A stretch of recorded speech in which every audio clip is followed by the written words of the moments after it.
I am so excited to share this mini presentation on nutrients for immune health.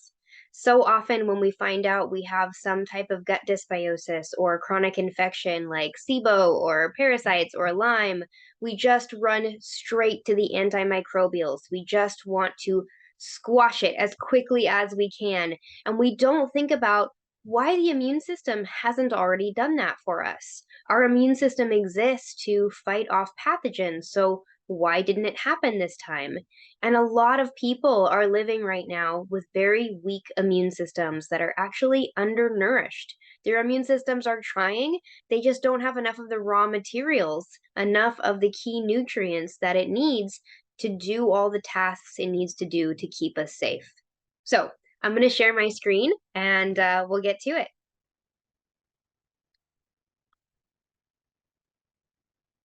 Okay, so first of all, I think it's important to recognize that germs are not actually our enemies, right? The immune system is really doing its best, working very hard to keep us in balance with the ecosystem around us, right? So we co-evolved with these organisms, with all these microbes. So first of all, I think people just rush to kill things off when we don't actually understand how they're all interacting complexly in our own internal ecosystem, right? Our immune system is really good at keeping things in balance when it has enough energy to do that. But the immune system is actually incredibly expensive to run. And so for it to be functioning properly, we need a lot of nutrients, a lot of raw materials. Our immune system is working 24/7, right? Because we are constantly coming to contact with pathogens and toxins and other kinds of threats to our environment and to our survival. So our immune system really is finely tuned. Like I said, we've been co-evolving with these germs, right? With these microbes for millions of years, right? And our immune system is an expert in keeping everything in balance. We need to trust it and just give it the proper fuel to do what it already knows how to do. So we've got to keep terrain theory in mind. This is the idea that the germs themselves are not causing the illness. Rather, it is the relationship between the immune system and the germs that either allows or injects invasion, right? So our bodies will allow certain microbes in and it'll push certain microbes out. And, this is a finely tuned machine that we're running here, right? We really need to trust that it knows what to do. We just got to support it properly. You see this obviously because not everyone who comes into contact with a pathogen will get that pathogen, right? Not everyone will get the flu, even if they're all exposed to it. There's so many examples of this, right? Not every American that goes to Mexico gets the traveler's diarrhea, right? It's really like, how is your immune system interacting with the environment? Is it able to modulate things appropriately?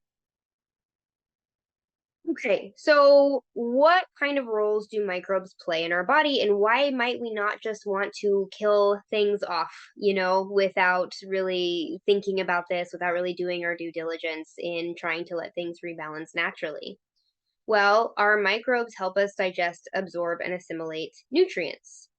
They also help us produce vitamins, enzymes, hormones, and neurotransmitters. So, yes, all the microbes living in our gut are helping us produce all these key chemicals that our bodies need to function. They also are kind of messengers, right? They're communication devices. They talk with microbes all over our body, the ones in our gut, with the ones in our skin, with the ones in our eyes, with the ones on different organs, with the ones that we're coming into contact with, right, in our environment. So there's a huge communication network happening that is due to the microbes in our body. Helpful microbes attack and destroy more dangerous microbes, right? So we need to fuel, right? We don't necessarily need to detract because a lot of these, some of the more natural antimicrobials are a little bit more selective, right? But a lot of times, especially the pharmaceutical antibiotics and antifungals, they do not discriminate, right? They just kill everything off. And that actually leaves our immune system weaker. A lot of microbes, even the so-called pathogenic ones, actually buffer us from the effects of a lot of toxins such as heavy metals and pesticides.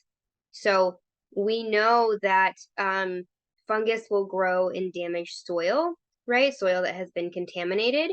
And we know that worms will help aerate soil that is very dry and damaged as well. Well, those organisms play a similar role in our bodies, right? And we really need to understand the bigger picture here. Okay, so again, it's not just about some germs being bad. We just need to put a bomb off in our gut, kill everything, hope we come out for the better. Our immune system is intelligently and properly regulating all of these populations. The issue is that on a cellular level, these modulating functions of the immune system take a lot of energy to run. There are metabolic and enzymatic processes that require key nutrient cofactors. So our bodies can start to let chronic infections run rampant and not be kept in check when we have our nutrients depleted, right? Which can often happen during a severe infection, right? Our body uses a huge amount of nutrients when it comes into contact with a particularly gnarly pathogen, and it uses up a lot of nutrients to take care of this pathogen to keep us alive. And if we don't properly refeed these nutrients, now we're going to have a weaker immune system that is going to be more susceptible to not keeping things in the proper balance. So instead of thinking we know better than the immune system, how about we actually fuel the immune system properly and let it do what it already knows how to do? So, what are the nutrients that regulate the immune system?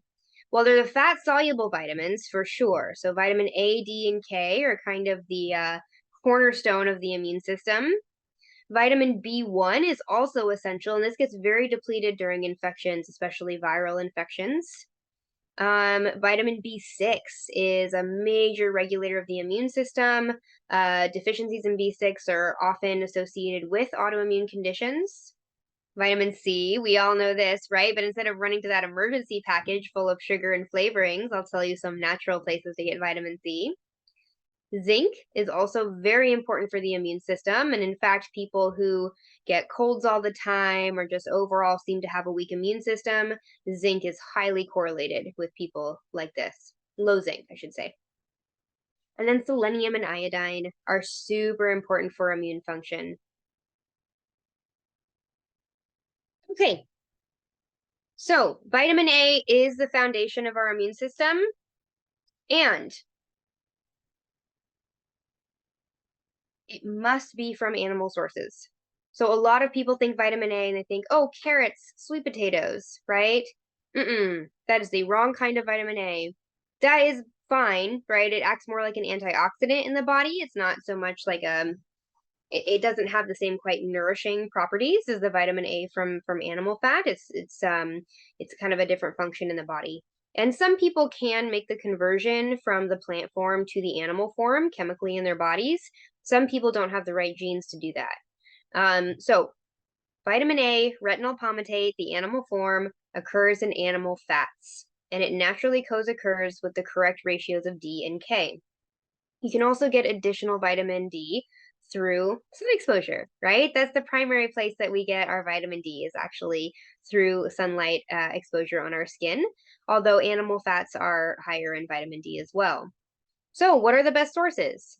Cod liver oil is key, and often people do really well high dosing cod liver oil for a while once they are healing.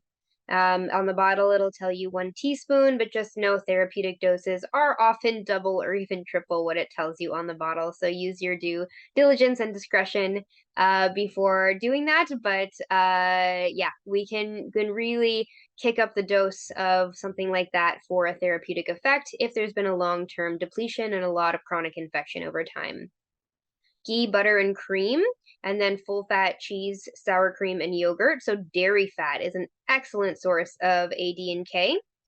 And then, of course, things like beef fat, pork fat, lamb fat, right? This is all going to have these nutrients too, as well as things like fatty cuts of salmon, fatty cuts of tuna, right? So any animal fat is going to be a good source of this. Egg yolks as well. Vitamin B1, thiamine. So as I said, this is very commonly depleted during infections. And this is what then leads to a lot of post-viral syndromes, right? Where people will get chronic fatigue or dysautonomia after battling a significant infection. But it is actually hard to refeed this vitamin with food. If you're very, very depleted in it, yes, you can eat a lot of pork and clams, you can do your organ meats. Sunflower seeds are actually very high in thiamine. So some sunflower butter, maybe sprouted sunflower butter, that might be good. So yes, definitely always the foundation should be food. Include a lot of this in your diet. I actually don't like a lot of people's distaste or fear of pork as being dirty. It's actually a very highly nutritious food. So I definitely encourage people to have that in their diet. And it often does need to be supplemented, right? So the type you will see on a conventional supplement, it's not really a well absorbed form. Thiamine HCl is okay, but it's still not as well absorbed. Really, you want the fat soluble form or the sulfur form, benfotiamine or allithiamine. So these are going to be much better absorbed and are really going to help replenish you if you've had a lot of chronic infections in your life. B6.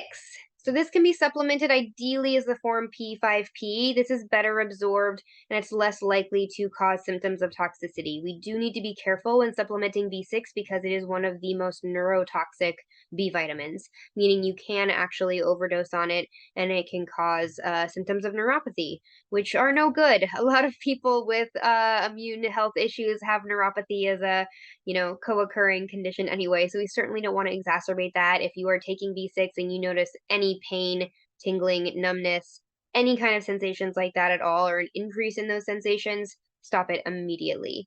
So we want to be more cautious about supplementing this, and we can rely on food a bit more to replenish this. So a lot of your lean meats are going to have a lot of B6. So tuna, chicken, turkey, salmon, beef, and pistachios are actually pretty high in B6 as well, which are a great snack. So if you're eating plenty of high protein animal foods, you should be getting a good amount of B6 in your diet, but some people do well supplementing for a short period of time at a moderate dose. Okay, vitamin C. Everyone knows about this one, right? This is what people always do when they feel like they might be getting sick or they're approaching cold season. So for some people, they're going to be sensitive to all these forms. If you will notice, people with histamine issues are not going to do well with most of these. They're going to be higher histamine. And so if you have histamine issues, but you really want to support your immune system, you can do the synthetic form of supplementation, which is ascorbic acid. So it's not ideal, right? It is a synthetic vitamin, and it's not something I would necessarily recommend you taking long term, but in the beginning, it's a game changer for some people just to help their immune system get a little leg up, help regulate their histamine response. But as you recover, or if histamine issues are not a part of your picture, lemon juice and sauerkraut juice are two of the best ways to get vitamin C in your diet.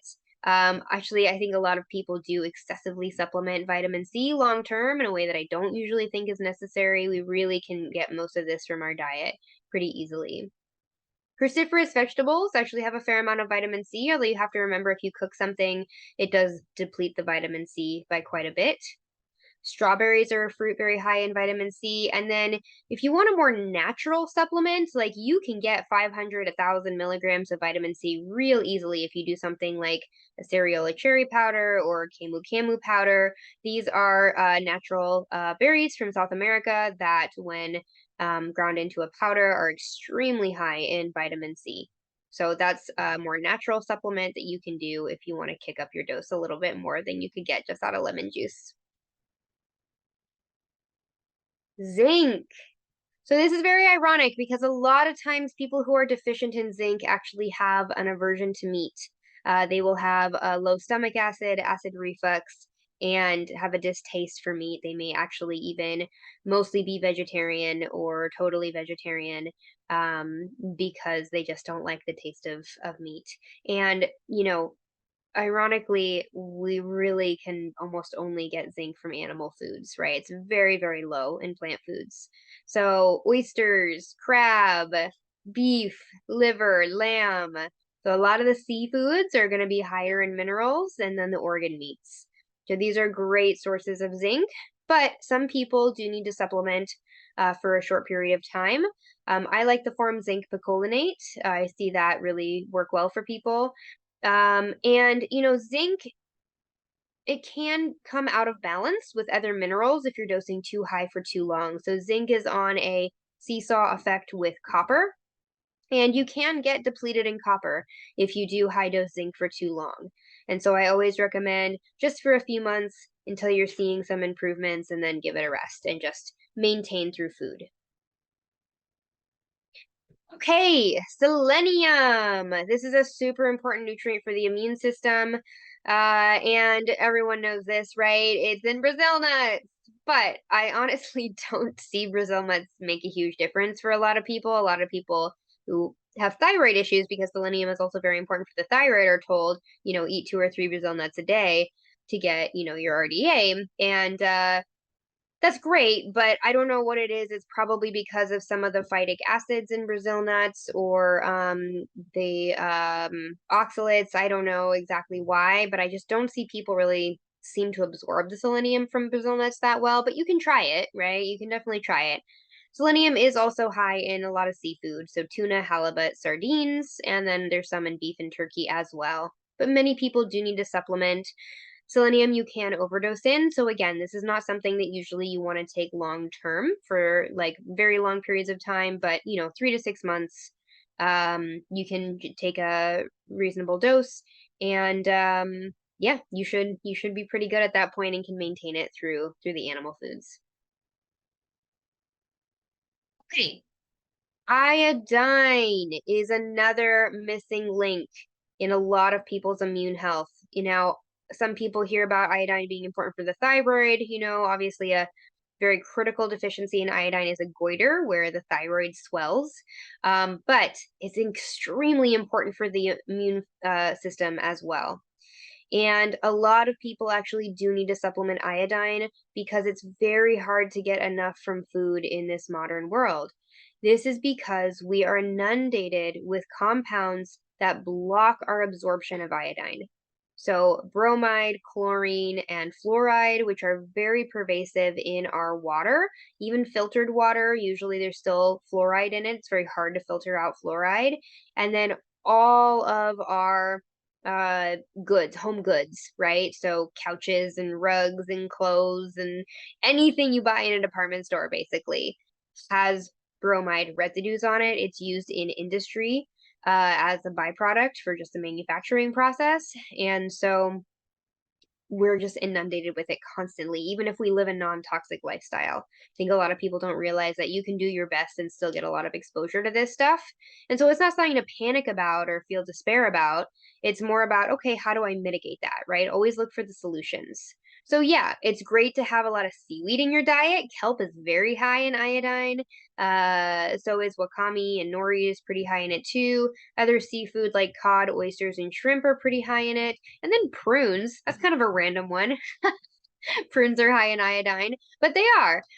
So that's something that you can also have in your diet on occasion. But like I said, a lot of people will need to supplement, and I usually recommend the liquid kind so you can really modulate your dose.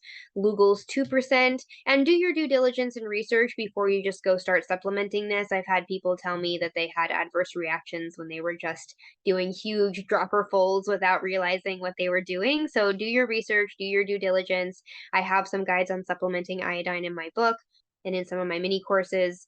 I'll do a whole video on iodine at some point, but just be aware, do your research, and yeah, get your iodine in. It's important. That's it. All right. Well, thank you so much for watching. I hope this was helpful in just educating you on how you can take control of your immune health just through the simple foods that you eat every day. And so, if you are really optimizing your diet to include all of the foods that I talked about today, you are going to give your immune system an incredible foundation to be able to function properly in the way that it was designed to. So, try not to doubt your immune system, try not to overthink what your immune system needs. It's really just these basic nutrients, and it will be a game changer if you prioritize these in your diet. I hope that you stay tuned for more.